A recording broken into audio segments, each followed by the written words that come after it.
இன்றைய தினம் நாம் தியானிப்பதற்காக கூடியிருக்கக்கூடியது மார்க்கு எழுதின சுவிசேஷம். இதனுடைய பின்னணியமும் இதில் கூறப்பட்டனுடைய காரியத்தினுடைய சாராம்சத்தையும் நம்ம கொஞ்சம் விளக்கமாக கொஞ்சம் படிக்கலாம்.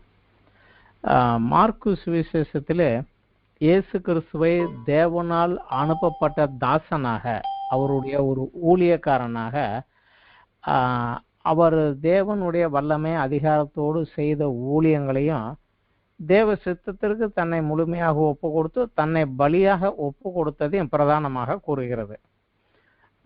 இதில் தேவனுடைய ஊழியன் என்று சொல்லுகிற போது ஸ்டேட் கவர்மெண்ட் ஸ்டாஃபுக்கு ஒரு அதிகாரம் உண்டு, சென்ட்ரல் கவர்மெண்ட் ஸ்டாஃபுக்கு ஒரு அதிகாரம் உண்டு. பட் இவர் வந்து ஹெவன்லி கவர்மெண்ட், அந்த அரசாங்கத்திலிருந்து வந்த ஒரு ஸ்டாஃபாக அதனுடைய வல்லமையோடு அவர் செய்த காரியங்களை பிரதானமாக கூறி அந்த கவர்மெண்ட்டுக்கு எப்படி தேவனுக்கு தன்னை முழுமையாக ஒப்பு கொடுத்து கடைசியாக தன்னை பலியாகவே தன்னை அர்ப்பணித்தார் என்பதை மார்க்கு சுவிசேஷம் சொல்லுகிறது. மத்தேயு சுவிசேஷம் இயேசு கிறிஸ்துவை யூதருக்கு மேசியாவாக, ராஜாவால் தேவனால் அனுப்பப்பட்டவராக, யூதருக்கு ராஜாவாக தேவனால் அனுப்பப்பட்டவர் என்று அந்த கோணத்தை வெளிப்படுத்தினார். மார்க்கு தேவ சித்தத்திற்கு தன்னை முழுமையாக ஒப்பு கொடுத்த ஒரு தேவனுடைய தாசன் என்கிற அவருடைய அந்த கோணத்தை இதிலே விளக்குகிறார். இந்த புஸ்தகத்தை எழுதியவர் மார்க்கு. இவருக்கு 2 பெயர் உண்டு. வேதத்தில் கூட நம்ம அதை பார்க்கலாம். ஒரு பெயர் மார்க்கஸ், அதைத்தான் சுருக்கமாக தமிழில் மார்க்குங்கிறாங்க. இது வந்து லத்தீன் லாங்குவேஜ். ஸோ இவர் by birth is a citizen of Italy, Rome அப்படிங்கிறத பார்க்கலாம். அதனால் அவருக்கு அங்கே நிறைய கனெக்ஷன்ஸ் இருந்திருக்கலாம்.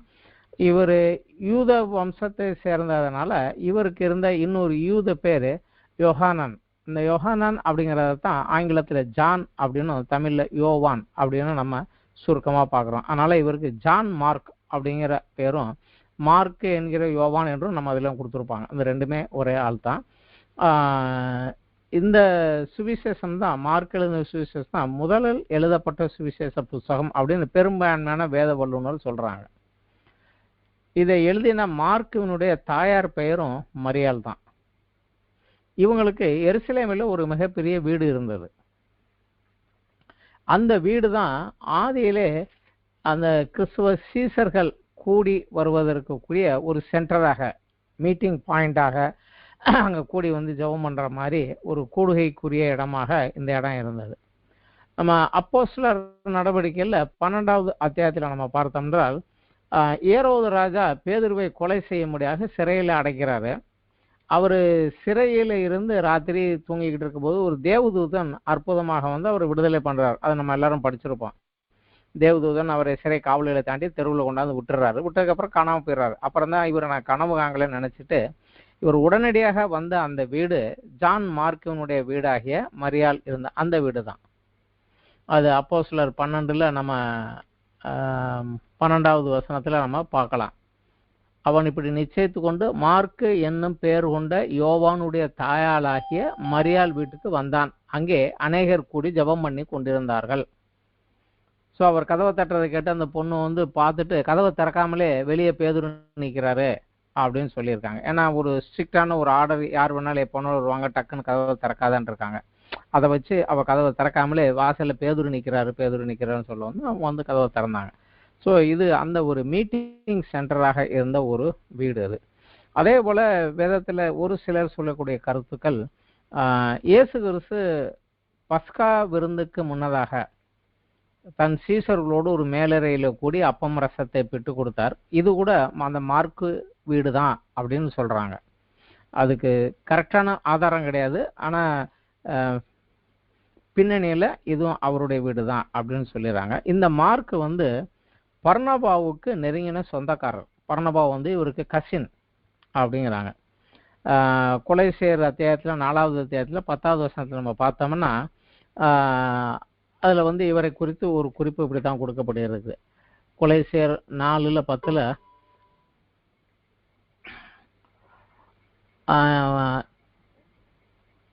யுஸ்து எனப்பட்ட இயேசு விருத்த சேதனங்களை வளர்த்திருக்கேன். இவர் வந்து மார்க்கு வந்து பர்னபாவுக்கு இனத்தானாகிய மார்க்கும் அப்படின்னு சொல்லி பவுல் இவரை குறித்து எழுதுகிறார். கொலைசை எழுதுகிற போது என்னோடு காவலில் இருக்கிற அரிஸ்தருக்கு உங்களுக்கு வாழ்த்துதல் சொல்லுகிறான், பர்னபாவுக்கு இனத்தானாகிய மார்க்கும் வாழ்த்துதல் சொல்லுகிறான். ஸோ அப்போ வந்து அந்த ஃபர்ஸ்ட் பிரிஷன்ல மார்க்கு பேதுரு கூட மார்க்கும் இருந்தாரு அப்படிங்கிறது இதுல இருந்து நம்ம பார்க்கலாம். இவர் வந்து பர்னபாவுக்கு சொந்தக்காரன் அப்படின்னு சொல்லுகிறாரு. ஆனா இவரை கிறிஸ்துவுக்குள் வழி நடத்தினவர் பேதுரு அப்படின்னு சொல்றாங்க. கிறிஸ்துவை அறிமுகப்படுத்தி ஆண்டவருக்குள்ள அவரை வழி நடத்தினவர் பேதுரு அப்படிங்கிறாங்க. அதனால 1 பேதுரு 5வது அத்தியாயம் 13வது வசனத்துல என் குமாரனாகிய மார்க்கு அப்படின்னு சொல்லி பேதுரு எழுதுறாரு. அந்த ஆதி காலத்துல வந்து யாரை ஆண்டவருக்குள்ள வழி நடத்தினாங்களோ அவங்க வந்து இவர் மூலமாக வழி நடத்தப்பட்டதுனால அவன் என்னுடைய குமாரன் அப்படின்னு சொல்றது அப்ப அந்த காலத்துல ஒரு சின்ன வழக்கம் இருந்தது. அதை வச்சு பேதுரு தான் இவரை ஆண்டவருக்குள்ள வழி நடத்திருக்கணும் அப்படிங்கிறாங்க. எருசலேமில் இருந்த இவரை பர்னபா தான் தன்னோட கூட்டி கொண்டு அந்தியோகியாவுக்கு, அங்க சபை வளருதுங்கிறனால அங்க கொஞ்சம் பண்ணலான்னு போன போது அந்த பர்னபாவுக்கு உதவியாளனாக கூட ஹெல்ப்புக்காக இவர் போறாங்க. அதே பர்னபாவும் அதற்கப்புறம் பின்னாடி போய் பவுலை தர்சுலேருந்து கூட்டி கொண்டு அந்தியோகியா கொண்டுட்டு வர்றாரு. இந்த அந்தியோகியாவில் அவங்க 2 பேரும் இருக்கிற போது தான் முதலாவது அந்த மிஷனரி பிரயாணம் தேவன் சொன்னதன்படி கிளப்பவும் பர்னபாவும் பவுலும் கிளம்பி போனாங்கன்னு இருக்குது. ஆனா அதுலேயே பின்னாடி பார்த்தா மார்க்கும் அவங்களோட தான் கூட போயிருக்கிறாரு, அவங்களோட கூட சேர்ந்து தான் போயிருக்கிறாரு. ஏன்னா 13வது அத்தியாயத்தில் 13வது வசனத்தில் நம்ம பார்த்தோம்னா அவங்க அங்கேருந்து திரும்பி வந்துட்டாங்க அப்படின்னு வரும். பவுலும் அவனை சேர்ந்தவரும் பாப்பை பட்டணத்தை விட்டு கப்பல் ஏறி பம்பையாளு பெருகே பட்டணம் யோவான் அவர்களை விட்டு பிரிந்து எருசலேமுக்கு திரும்பி வந்தான். அவர் அங்கேருந்து அதுக்குள்ளே எருசலேமில் என்ன செய்தியோ தெரியல, என்ன நிலவரமோ தெரியல, மிஷனரி பிரயாணத்திலேருந்து அவர் திரும்பி வந்துட்டார்.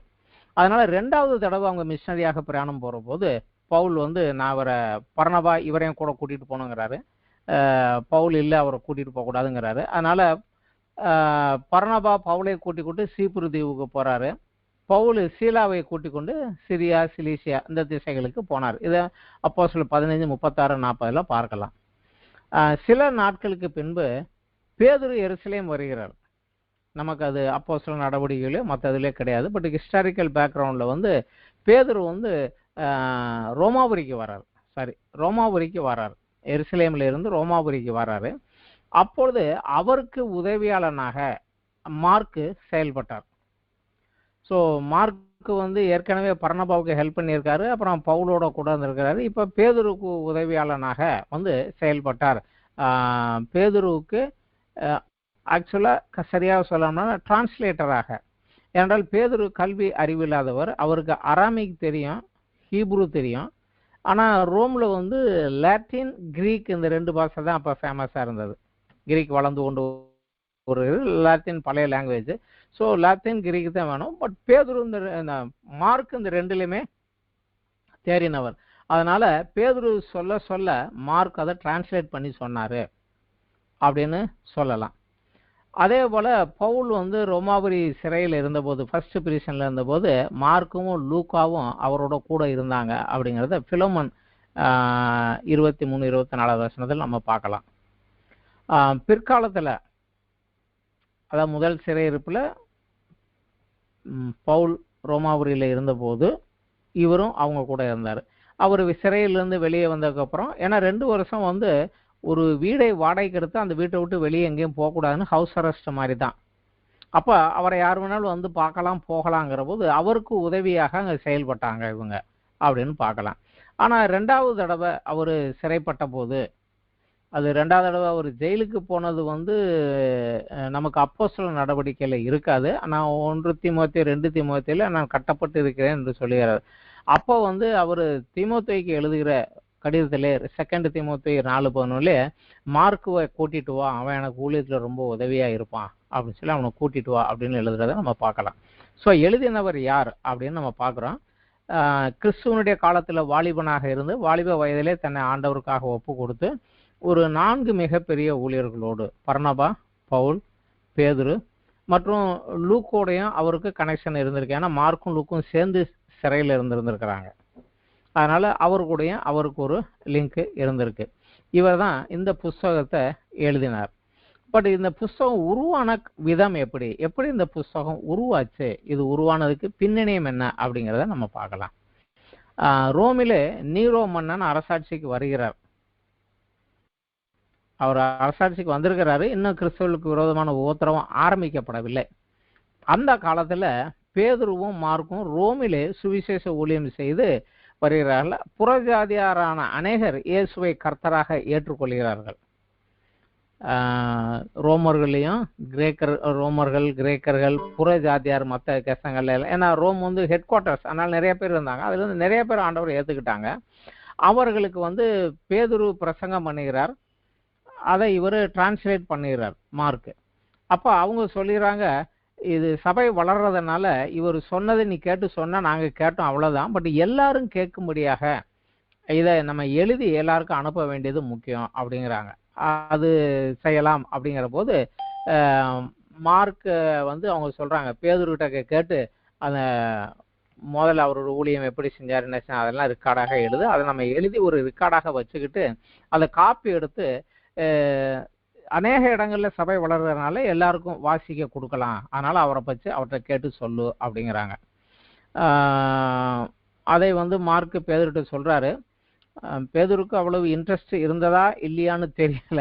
ஆனாலும் அவர் சரி நான் சொல்றேன் நீ எழுதிக்கோ அப்படின்னு சொல்லி அவர் சொல்ல சொல்ல மார்க் அதை கிரமமாக கிரேக்க மொழியிலே எழுதினார். ஏன்னா எழுதப்படுகிற ஜனங்கள் பேசக்கூடிய மொழி கிரேக்கு தான். அதனால அவர்களுக்கு அதை எழுதுகிறார்.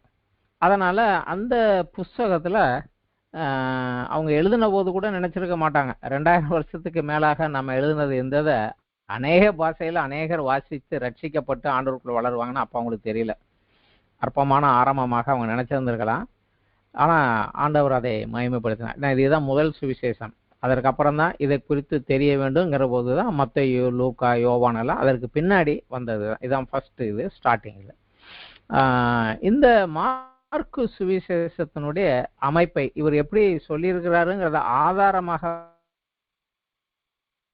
வைத்து இதை பேஸாக இதுல சொல்லப்பட்டதை அப்படியே ஒரு அஸ்திவாரம் போல வைத்து அதிலே அப்படியே இன்னும் கொஞ்சம் யாருக்கு எழுதுறோமோ அவங்களுக்கு என்ன தேவையோ அதை சேர்த்து மத்தேயு எழுதினார்.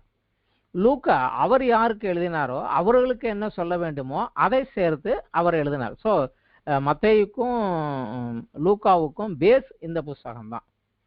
இதுல 16 அத்தியாயத்தில் எழுதியிருப்பாரு. ஆனா இதே இதை கொஞ்சம் எக்ஸ்ட்ராவா இயேசு கிறிஸ்து சொன்னதை எழுதி சேர்த்து மெயினான பிரசங்கங்களை சேர்த்து மத்தேயு 28ஆக எழுதியிருப்பார். அந்த மாதிரி கொஞ்சம் எக்ஸ்ட்ராவாக சேர்த்தனால பெருசாயிரும். பட் மார்க்கு சுவிசேஷத்துல உள்ளத ஒரு 90% அப்படியே மத்தேயுல இருக்கும். நமக்கு மத்தேயு புஸ்தகம் முதல்ல இருக்கிறதுனால அதை வாசிச்சுட்டு திருப்பி மார்க் வாசிக்கிற போது என்ன அது சொன்னதே திருப்பி திருப்பி படிக்கிறோம் அப்படிங்கிற மாதிரி, அவர் சொன்னதே திருப்பி படிக்கிறோமே அப்படிங்கிற மாதிரி இருக்கும். ஆனா இதுதான் ஃபர்ஸ்ட், இதனுடைய பேஸ் அப்படியே வச்சுக்கிட்டு தான் அவங்க யாருக்கு எழுதுறோமோ அவங்களுக்கு எதை முக்கியமாக சொல்ல வேண்டுமோ அப்படிங்கிறத அதுல சேர்த்து வைத்து தான் மத்தேயு யூதர்களுக்கு எழுதினார்.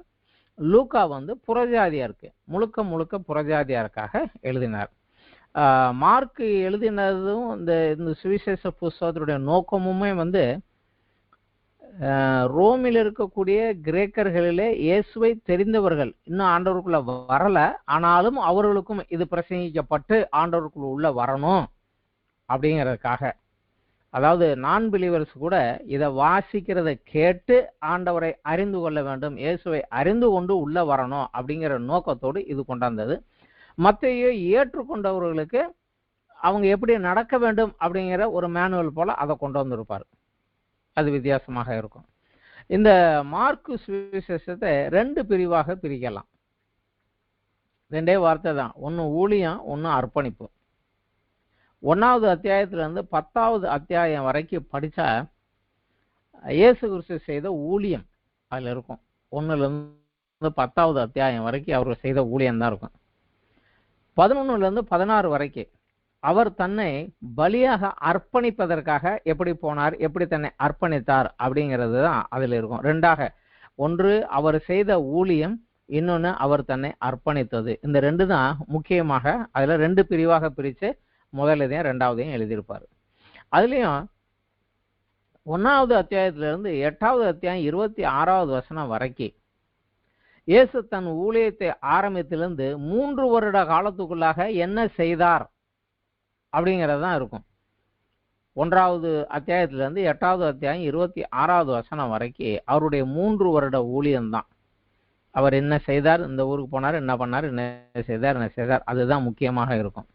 8வது அத்தியாயம் 27லேருந்து 16வது வசனம் வரைக்கும் அவருடைய ஊழியத்தினுடைய கடைசி 6 மாதங்கள், கடைசி 6 மாதத்துல என்ன நடந்தது அப்படிங்கிறத எழுதுறாரு. அதுல விசேஷமாக பார்த்தீங்கன்னா 11வது அத்தியாயத்திலிருந்து 16வது அத்தியாயம் வரைக்கும் அவருடைய வாழ்க்கையின் கடைசி 8 நாளைக்குள்ள என்ன நடந்தது அதுதான் அதுல இருக்கும். ஸோ ஒரு 3.5 வருடங்கள் அப்படி சுருக்கி அப்படி கொடுக்கறதுங்கிறது வந்து கொஞ்சம் கஷ்டம்தான். ஆனால் அதில் எது நமக்கு முக்கியம் தெரியணுமோ அதை மாத்திரம் அவர் எடுத்து வைத்து அந்த மார்க் வந்து அதை அழகாக ஒரு ஸ்ட்ரக்சர் போட்டு அதை கொடுத்துருக்கிறாரு. இந்த மார்க்கு சுவிசேஷ புஸ்தகத்தை ரொம்ப சுருக்கமாக 10 வசனத்துக்குள்ளே படிக்கணும்னா அப்போஸ்தலர் நடவடிக்கையில் 10வது அத்தியாயம் போனோம்னா அங்கே இருக்கும். 10வது அத்தியாயத்தில் போனீங்கன்னா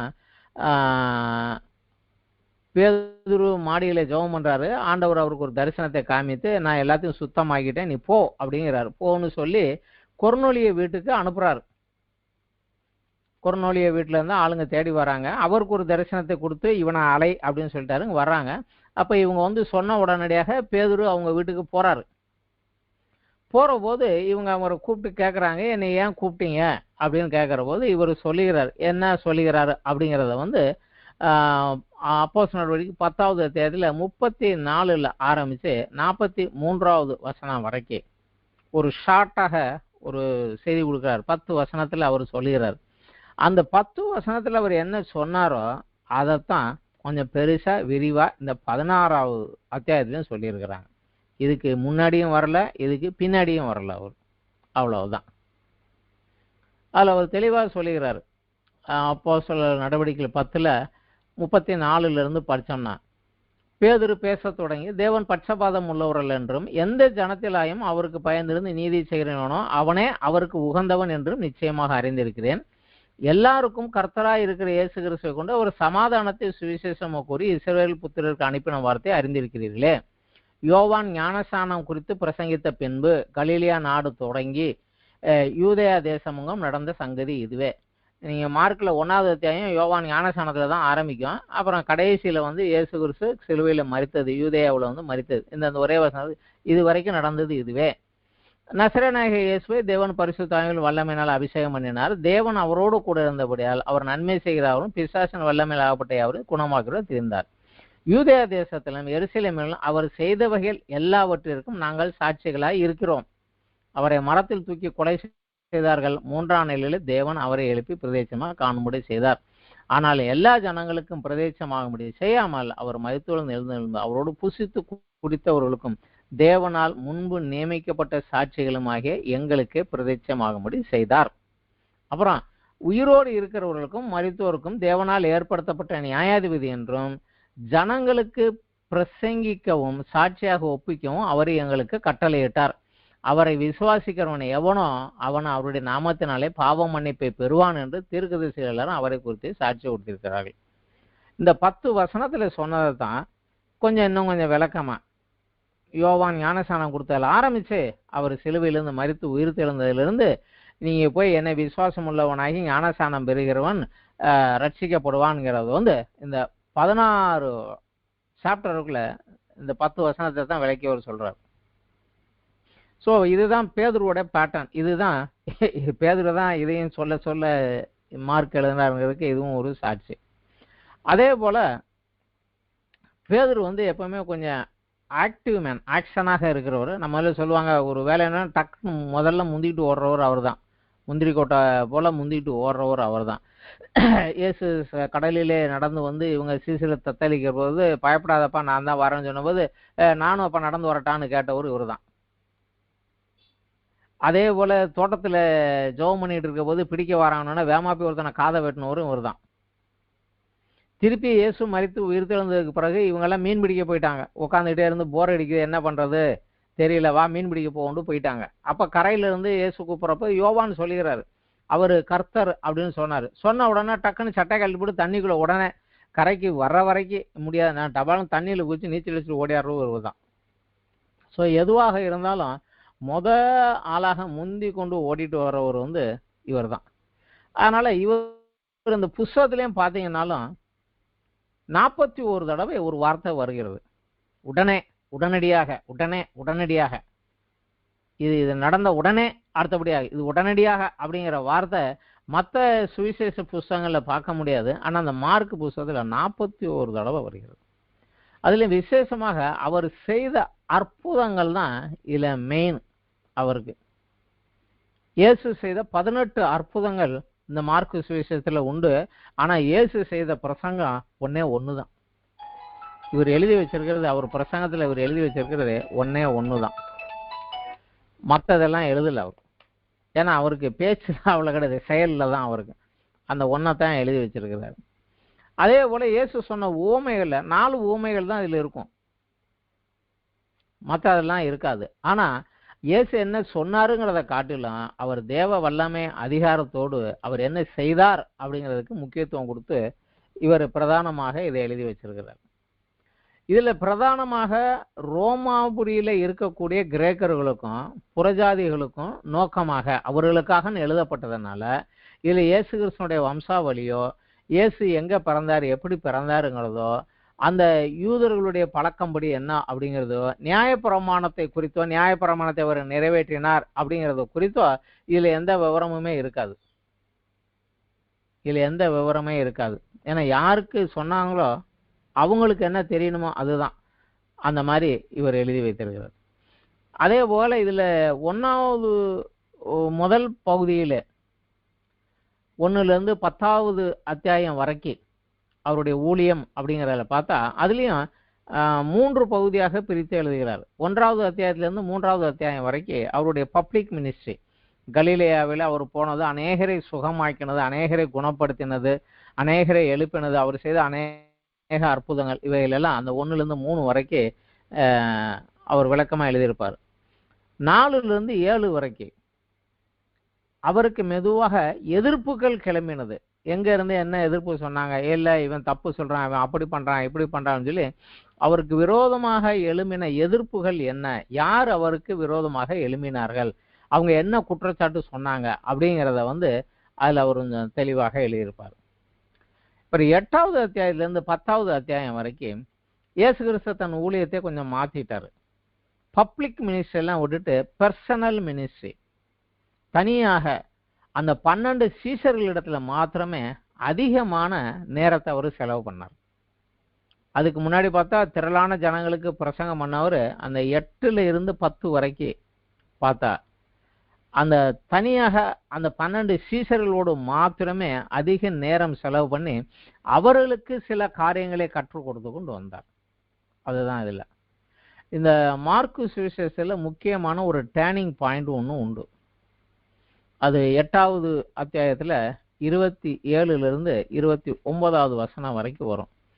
நம்ம இதே இதைத்தான் மத்தேயிலும் கொடுத்துருப்பாரு. மத்தேயில் இது 12வது அத்தியாயத்தில் வரும், இது மார்க்கில் 8வது அத்தியாயத்தில் வரும். இந்த 8வது அத்தியாயத்தில்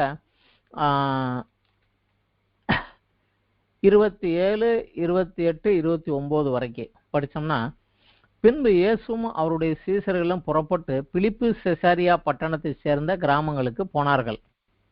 வழியிலே அவர் தம்முடைய சீசர்களை நோக்கி, ஜனங்கள் என்னை யார் என்று சொல்லுகிறார்கள் அப்படின்னு கேட்கிறாரு.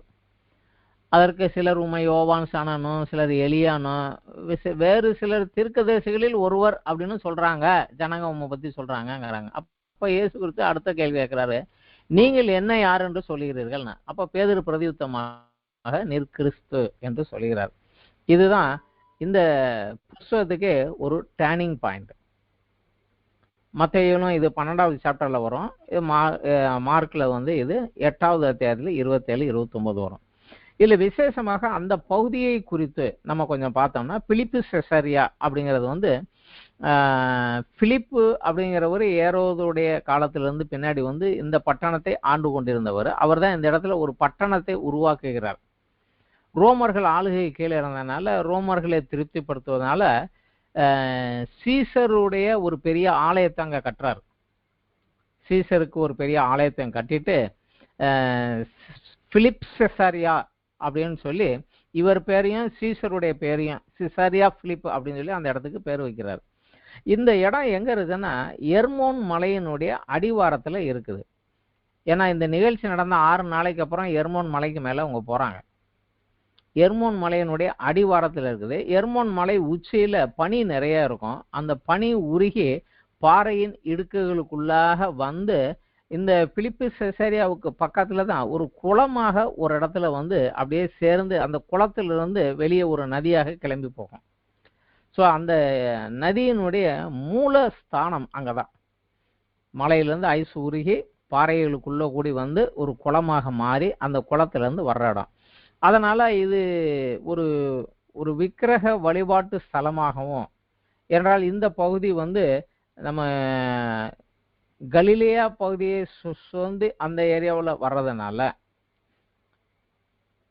இஸ்ரவேல் தேசத்தினுடைய முன்னாடி யூதா இஸ்ரவேலா இருந்தபோது இஸ்ரவேலுக்கு கீழே இருந்தது. அவங்க ஏற்கனவே நிறைய விக்கிரகங்கள் வணக்கத்துல போயிருந்தவங்க தான். அங்கேயும் அந்த பழக்கங்கள் கொஞ்சம் இருந்தது தான். அதனால நிறைய விக்கிரகங்கள் இருந்தது. முக்கியமாக அங்க வந்து பென் அப்படிங்கக்கூடிய ஒரு கிரேக்க கடவுளுக்கு ஒரு மிகப்பெரிய ஆலயம் இருந்ததுன்னு சொல்றாங்க.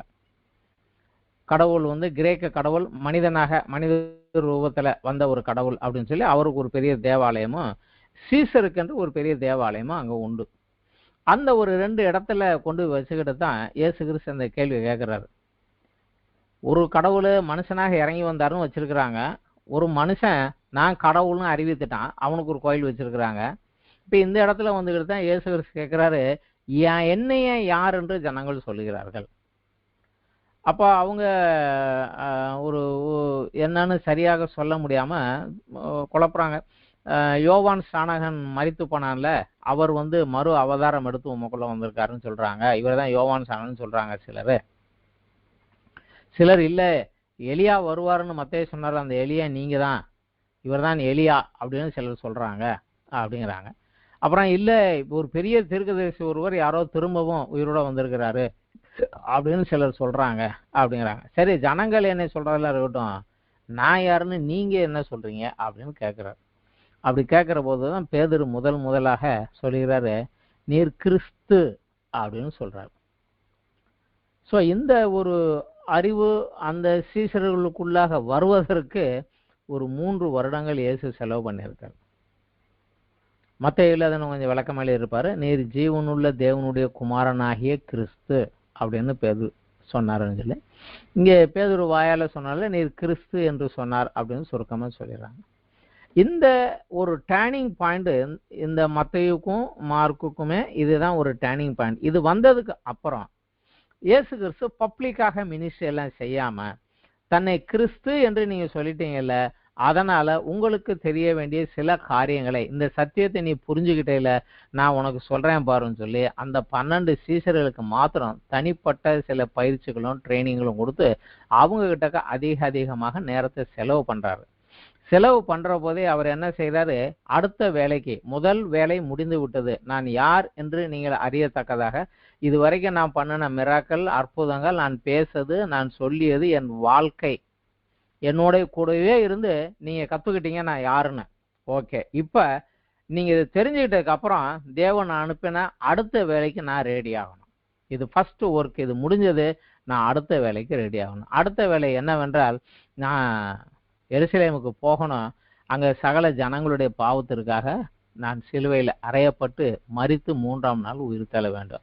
ஸோ அதுக்கு முன்னாடி இயேசு கிறிஸ்து இதை பற்றி சொல்லவே இல்லை யாருக்கிட்ட.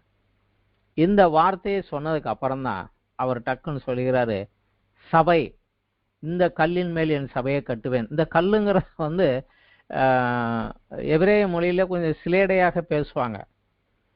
அதனால பேதுரு நீ கல்லா இருக்கிறாய், நீ இந்த கல்லின் மேல என் சபையை கட்டுவேனார். அதனால பேதுரு தான் கல்லு, பேதுரு மேலதான் கட்டிட்டாருன்னு சொல்றாங்க. இப்போ ரோமன் கத்தோலிக்ல நிறைய பேர் அந்த மாதிரி தான் சொல்றாங்க. அவங்க அநேக காரியங்களை சிலேடையாக பேசுவாங்க. இது சொல்லுகிறாரு, நீ கல்லா இருக்கடா, இந்த கல்லின் மேலே, அதாவது ஜீவனுள்ள தேவனுடைய குமாரனாகிய கிறிஸ்து என்று அறிந்தாய அந்த சத்தியத்தை கல்லாக வைத்து அந்த கல்லின் மேலதான் என் சபையை கட்டுவேன். ஸோ ஆண்டவர் சபைக்குள்ள வரணும்னா அவர் யாருன்னு தெரிஞ்சவங்க தான், அவங்கள வச்சு தான் அந்த சபையை கட்ட முடியுங்கிறது வந்து சொல்லிடுறாருங்க. அதையும் சொன்ன உடனே என் சபையை கட்டுவேன்னு சொன்ன உடனடியாக அடுத்தபடியாக இந்த சபைக்காக நான் என்னை பலி கொடுக்க போக வேண்டும். நான் பலியானால் அன்றி அந்த சபைக்கு, அந்த என்னை ஏற்றுக்கொண்டவர்களுக்கு தேவனுடைய வல்லமையை சுவீகரிக்க முடியாது. அந்த வல்லமையை கொடுப்பதற்காக நான் போகணும். இந்த சத்தியத்தை அறிஞ்சாச்சு, இனி அவனுக்கு வல்லமையை கொடுக்கணும். அதற்கு நான் என்னை பலி கொடுக்க வேண்டாம் அப்படின்னு சொல்லிட்டு அவர் போறாரு. அதற்கப்புறம் அவர் கலிலியாவுக்கு போகல. அடுத்த 6 மாசம் நேர எருசலேமுக்கு இறங்கி வந்துடுறாரு. எருசலேமில் வந்து பலியாகிறார். ஏன்னா இது தேவனுடைய திட்டம். இது அந்த திட்டத்தை வந்து அவர் நிறைவேற்றுவதற்கு வருகிறார். இது ஒரு டேர்னிங் பாயிண்ட் இந்த புக்கில். இதே இப்படியே ஆதாரமாக வைத்து தான் மத்தேயும் எழுதுகிறார். லூக்காவும் இதை இப்படியே ஆதாரமாக வைத்து தான் எழுதுகிறார். அதற்கு முன்னாடி இந்த 8வது அத்தியாயத்திற்கு முன்னாடி இயேசு கிறிஸ்து எங்கெங்க என்னென்ன அற்புதம் செய்தாரோ, யார் யாரெல்லாம் அற்புத சுகம் பெற்றார்களோ, அப்போது அவ்வளவு பேர்ட்டையும் அவர் சொன்ன ஒரே ஒரு வார்த்தை, இதை யார்கிட்டையும் சொல்லாத, இதை யார்கிட்டையும் சொல்லாத, எச்சரிக்கையாயிரு, யார்கிட்டையும் சொல்லாத அப்படிங்கிறதான் திரும்ப திரும்ப அவர் சொல்லிட்டு வந்தார் தான். ஆனா இந்த ஒரு சம்பவம் நடந்ததற்கு பிற்பாடு தான் கிறிஸ்துங்கிறதை அவர் பகிரங்கமாக சொல்ல ஆரம்பித்தார். இந்த ஒரு சத்தியத்தை மற்ற சீசர்களும் உறுதியாக பற்றி கொள்ள வேண்டுங்கிறது தான். இதை முடிச்ச உடனடியாக 6வது நாள் இவர்களை கூட்டிக் கொண்டு எர்மோன் மலைக்கு மேலே போறார். அங்க போய் தான் யார் என்பதை அவர்களுக்கு இன்னுமாக தரிசனமாக மறுரூபமாகி காமிக்கிறார். மார்க் அதில் தான் எழுதி வைக்கிறார். அவர் அவ்வளவாக பிரகாசித்தார், அவருடைய ஆடைகள் கூட வெண்மையாக பிரகாசித்தார். அந்த உள்ள இருக்கிற வெளிச்சத்துல அந்த ட்ரெஸ்ஸு கூட பிரகாசமாக லைட்டு போல தெரிஞ்சது. அந்த அளவுக்கு வந்தாருங்கிறார். ஸோ இது ஒரு முக்கியமாக தன்னை பின்பற்றி வருகிறவனுக்கு தெரிய வேண்டிய ஒரு சத்தியம். அதை அவன் கண்டுகிட்டான். இதை இனி விசுவாசித்து மின்தொடர் அப்படின்னு சொல்லிட்டு அதுக்கப்புறம் அவர் திரும்பி வருகிறார். இதுக்கப்புறம் தான் நான் எருசலேம் போவேன், மூப்பரால, பிரதான ஆசாரியன், வேத பாரகரால் ஆகாதவனு தள்ளப்பட்டு பல பாடுகள் பட்டு கொல்லப்பட்டு 3ஆம் நாள் உயிர் தள்ள வேண்டும். ஸோ இதெல்லாம் காட்ஸுடைய திட்டம், இதெல்லாம் பிளானு. ஸோ அந்த பிளானுக்கு நான் ஒப்பு கொடுத்து போக வேண்டும் அப்படிங்கிறத அவர் சொல்லுகிறார். மார்க் சொல்லுகிறார், இதை அவர் தாராளமாக சொன்னார் அப்படிங்கிறார். அதாவது ஃப்ரீயாக நிறைய இடங்கள்ல இதை பேச ஆரம்பிச்சிட்டாரு அப்படிங்கிறார். ஆக அதற்கு முன் அவர் செய்த அற்புதங்கள், செயல்கள், அவர் வாழ்க்கையை அவர்களோடு பகிர்ந்து கொண்டது எல்லாம் இந்த ஒரு சத்தியத்தை அவர்களாக அறிந்து அதை விசுவாசித்து பெற்றுக்கொள்ள வேண்டும். அதற்கு தான். ஸோ நம்ம வாழ்க்கையில ஆண்டவர் பண்ணக்கூடிய அற்புதங்கள் எல்லாமே அவரை அறிந்து கொள்வதற்கும் அவரை விசுவாசிப்பதற்கும் தான். அதை நம்ம தெரிஞ்சுக்கணும். இந்த புத்தகத்துல 2 முக்கியமான வார்த்தைகள் உண்டு. 2 வார்த்தைகள் மிக முக்கியமான வார்த்தைகள். அது மார்க் எழுதின 10வது சுவிசேஷத்துல 43, 45 வசனத்துல நம்ம பார்க்கலாம்.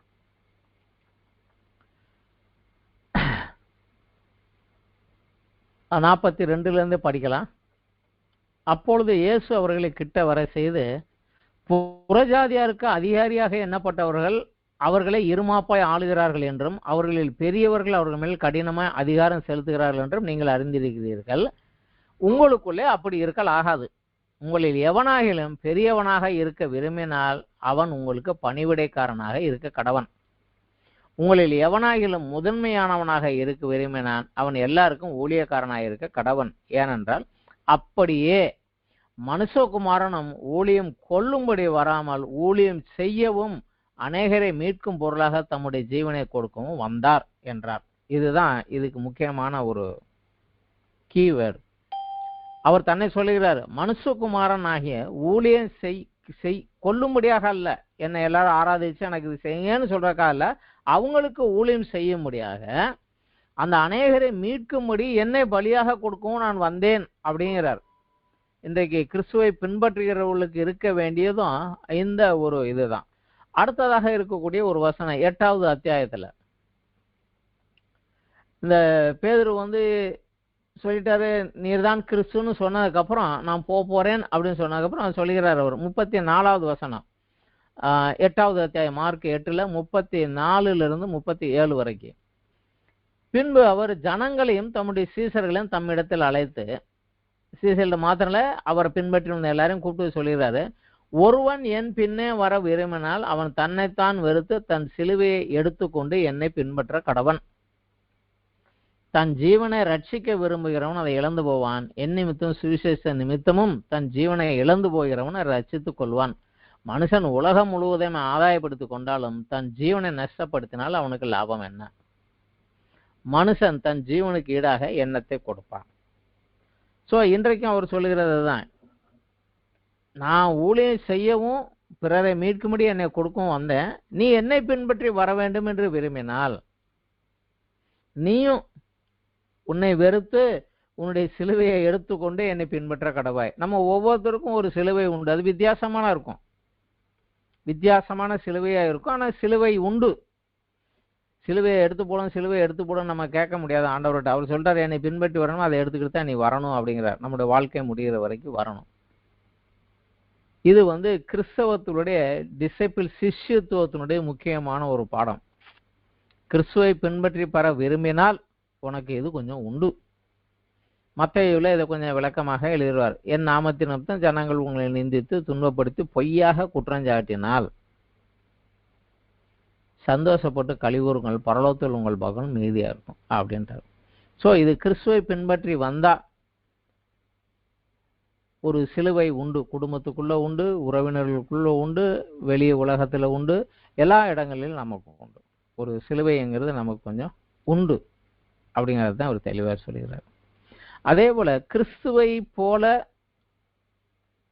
அவரை பின்பற்றி வரணும்னா கிறிஸ்துவை போல ஊழியத்தையும் அர்ப்பணிப்பையும் செய்து வர வேண்டும். ஊழியத்தையும் செய்யணும், அதே நேரத்தில் சிலுவையை சுமந்துக்கிட்டு சில எனக்குரிய ரைட்டுகளை எல்லாம் நான் விட்டுட்டு வர வேண்டி இருக்கும்.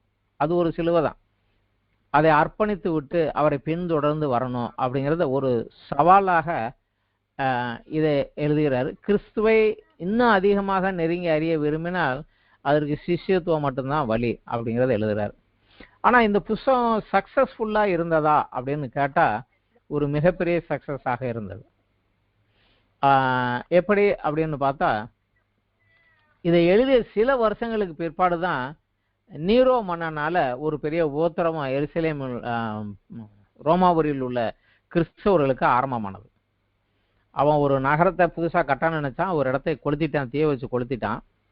கொளுத்தி விட்டு அது என்ன கொளுத்துனது ஏது கொளுத்துன்னு நிறைய பேர் செத்து போனாங்க. எதிர்பார்த்த விட பெரிய தீ விபத்தாகி போச்சு. எல்லாரும் கத்தவும் இவன் சொல்லிட்டான், நாங்கள் அதை ஆராய்ச்சி பண்ணி கண்டுபிடிக்கிறோம் அப்படிங்கிற மாதிரி சொல்லிட்டு, இந்த கிறிஸ்தவங்க தாங்கப்பா இவங்க தான் கொளுத்தி விட்டாங்க, ஏன்னா இவங்க தான் உலகம் அக்கினிக்கு இரையாக வைக்கப்பட்டுன்னு சொல்லியிருக்காங்க, இவங்க தான் கொளுத்திட்டாங்க அப்படின்னு சொல்லி பொய்யா ஒரு குற்றத்தை வைத்து அந்த ரோமில இருந்த எல்லா கிறிஸ்தவர்களையும் பிடித்து கொலை செய்ய ஆரம்பிக்கிறான். ஸோ இந்த ஒரு காலகட்டத்தில் இதற்கு சற்று முன்னதாக சில வருடங்களுக்கு முன்னதாக எழுதப்பட்ட இந்த புஸ்தகம் சர்க்குலரில் அநேகர் இடத்துல போனதுனால அந்த ரோமில் இருந்த சபை கிறிஸ்துவுக்கு சாட்சியாக இரத்த சாட்சியாக கூட மறிக்கிறோம்பா, ஆனால் கிறிஸ்துவை நான் விட மாட்டேன் அப்படின்னு நிற்கக்கூடிய அளவுக்கு அவங்கள பலப்படுத்தினது இந்த புஸ்தகம். இந்த புஸ்தகம் அவங்கள பலப்படுத்தினது. தேவனை அறியவும் அவரை விசுவாசிக்கவும் விசுவாசத்தில் வளருவதற்கும் ஒரு கருவியாக தேவன் அற்புதங்களை செய்கிறார். ஆனா அந்த அற்புதங்கள் மூலமாக ருசித்து தேவனை அறிந்து இவர் தேவன் என்னை நேசிக்கிறவர், எனக்காக நிற்கிறவர் என்று விசுவாசித்த பின்பு அந்த விசுவாசத்தை என் கிரியையிலே காண்பித்து விசுவாசத்தின் மேல் விசுவாசத்துல பலன் அடைந்து வளர வேண்டியதுதான் அவசியம். இதுதான் முக்கியம். இயேசுவை விசுவாசி ஏற்றுக்கிட்டோம்னா உனக்கு இங்கே எல்லாம் கிடைச்சிரும் அப்படின்னு எல்லாம் கிடையாது. சிலுவை உண்டு, பாடுகள் உண்டு, ஆனால் அவரோட நித்திய காலம் போவானே அதுக்கு ரெடியாகு அப்படின்னு சொல்லுகிறார். விசேஷமாக இந்த மார்க்கு சுவிசேஷத்தை நம்ம படிக்கிறதுக்கு முன்னாடி ஏசாயா 42 53 அத்தியாயம் வரைக்கும் அதை விசேஷமாக மேசியாவாகிய தாசனை பற்றிய தீர்க்கதரிசனம் அப்படின்னு சொல்லுவாங்க. அந்த 42 1வது வசனத்துல தான், இதோ என் தாசன் எனக்கு பிரியமானவர், இவர் மேல் என் ஆவியை நான் ஊற்றுவேன் அப்படின்னு சொல்லி தேவன் சொல்றாருங்க. அதுல இருந்து அந்த தாசன் என்ன ஊழியம் செய்வார், எப்படி ஊழியம் செய்வார் அப்படிங்கிறத 42வது அத்தியாயத்துல இருந்து 53வது அத்தியாயத்துல, ஏசாயா 53 நம்ம நிறைய பேர் படிச்சிருப்போம். அவர் சிலுவை பாடுகளை குறித்து தெளிவாக சொல்லுது. இந்த 42லேருந்து 53 வரைக்கும் அதை ஒரு படிச்சுட்டு அதை அங்க தீர்க்கதரிசி மூலமாக சொன்னதை இங்க இவர் எப்படி செஞ்சாரு அப்படிங்கிறத மார்க்கில் நம்ம 1லேருந்து 8 வரைக்கும் படிக்கலாம். அந்த மார்க்க முழு அத்தியாயத்திலே அதை நம்ம படிக்கலாம். அதோட ஏசாயா 54, 55, 56 53வது அத்தியாயம் ஒரு சிலுவை பாடுகள், அது தொடர்ந்து வரக்கூடிய 54, 55, 56 இந்த 3 அத்தியாயங்களை படிச்சா அந்த தாசன் தன்னை பிறருக்காக குற்ற நிவாரண பலியாக அர்ப்பணித்த பின்பு அவரை ஏற்றுக்கொள்கிறவனுக்கு என்னென்ன ஆசீர்வாதம் உண்டு என்று தேவன் கூறுவதை நம்ம அதில் பார்க்கலாம். ஸோ அதை ஒரு தடவை படிச்சுட்டு இந்த கண்ணோட்டத்தோடு அந்த தாசன் என்ன ஊழியம் செய்வார் அப்படிங்கிறத 42லேருந்து 53 வரைக்கும் படிச்சுட்டு அந்த தாசனை என் கர்த்தராக நான் ஏற்றுக்கொள்கிற போது எனக்கு என்ன ஆசீர்வாதம் உண்டு, எனக்கு என்னென்னலாம் தருவேன்னு ஆண்டவர் சொல்லுகிறாரு அப்படிங்கிறத 54, 55, 56 இந்த 3 சாப்டரில் படித்தோன்னா நமக்கு தெளிவாக தெரியும். அதை ஒரு தடவை படிச்சுட்டு அதுக்கப்புறம் மார்க்கு சுவிசேஷம் படித்தா அங்கே சொன்னது இங்கே ஒரு செஞ்சது கிளியராக நமக்கு தெளிவாக தெரியும். இது மார்க்கு சுவிசேஷம் உண்மையிலே கிறிஸ்தவர்களுக்காக என்று அல்ல, கிறிஸ்துவை அறிய விரும்புகிறவர்களுக்காக கொடுக்கும்படியாக அந்த கண்ணோட்டத்தில் எழுதப்பட்டது. இயேசுன்னு சொல்றாங்க, கிறிஸ்துன்னு சொல்றாங்க, அவர் என்னென்னமோ செஞ்சாருங்க, அவங்க யார் என்னப்பா செஞ்சார் அவர் அப்படின்னு கேட்கிறவங்களுக்கு கொடுக்கும்படியாக. அதனால புதுசாக யாராவது ஒருவன் கிறிஸ்துவை ஏற்றுக்கொள்ள வேண்டும் அப்படிங்கிறவனுக்கு மார்க்கு சுவிசேஷத்தை கொடுத்தா கொஞ்சம் ஈஸியா இருக்கும். அவன் ஆண்டவரை ஏற்றுக்கொள்வதற்கு, அவர் சொன்னதை கேட்டு அவர் யார் அப்படின்னு கேட்டு வளருவதற்கு மிக எளிதாக இருக்கும். உண்மையிலே மார்க்கும் லூக்காவுமே கிறிஸ்துவை இன்னும் ஏற்றுக்கொள்ளாதவர்களுக்கு கிறிஸ்துவை அறிவிக்கும்படியாக அதான் சுவிசேஷ புஸ்தகமாக எழுதப்பட்டது. மத்தேயு ஏற்றுக்கொண்டான் ஒருத்தன், அவன் எப்படி கிறிஸ்தவனாக வளர்வது அப்படிங்கிறத மத்தேயு சொல்லுவார். ஏற்றுக்கொண்டு கிறிஸ்துவாக வளர்ந்து வருகிறேன், உனக்கு தெரிய வேண்டிய இன்னும் கொஞ்சம் முக்கியமான சத்தியங்களை யோவான்ல படிக்கலாம். ஸோ அந்த மாதிரி 4 கண்ணோட்டத்தில் தான். ஸோ இந்த மார்க்கு நம்ம ஒரு தடவை படித்து பார்ப்பது, அதுக்கு முன்னாடி ஏசாயாவையும் படித்துட்டு அதையும் படித்து பார்த்தா இன்னும் கொஞ்சம் மார்க்கு புஸ்தகம் நன்றாகவே புரியும். இப்போ யார் எழுதுனாங்க, எந்த சூழ்நிலை யாருக்காக எழுதுனாங்க பார்த்துட்டோம். அவரோட ஊழியத்தில் முக்கியமானது அவர் ஜனங்களுக்கு கலிலேயா அந்த நார்த்தன் சைடில் அவர் பண்ணின ஊழியங்கள், கடைசியாக சவுத்தில் எருசலேமிலே தன்னை பலியாக அர்ப்பணித்தது. பலியாக அர்ப்பணித்து தேவன் அதை ஒத்துக்கொண்டார் என்பதற்கு சாட்சியாக 3ஆம் நாளில் அவர் உயிர்த்தெழுந்து அப்புறம் தேவனிடத்திலிருந்து பரிசுத்தாவை பெற்று நமக்கு கொடுத்தது. ஸோ இந்த காரியங்கள் நம்ம படிக்கிறதுக்கு இது கொஞ்சம் விளக்கமாக நன்றாக இருக்கும். ஆனால் மத்தேயு, மார்க்கு, லூக்கா, யோவான் இவைகளை திரும்ப திரும்ப படிக்கிறது நம்ம இன்னும் அவருக்குள்ள நெருக்கி நம்மளை வைத்துக்கொள்ளும். படிக்க மட்டும் இல்லை, அதில் என்ன சொன்னாரோ அதை செயலில் கொண்டு வந்துட்டோம்னா இன்னுமாக நம்ம அவரை அறிய முடியும். இன்றோடு இந்த வேத பாடம் இத்தோடு முடிவடைகிறது.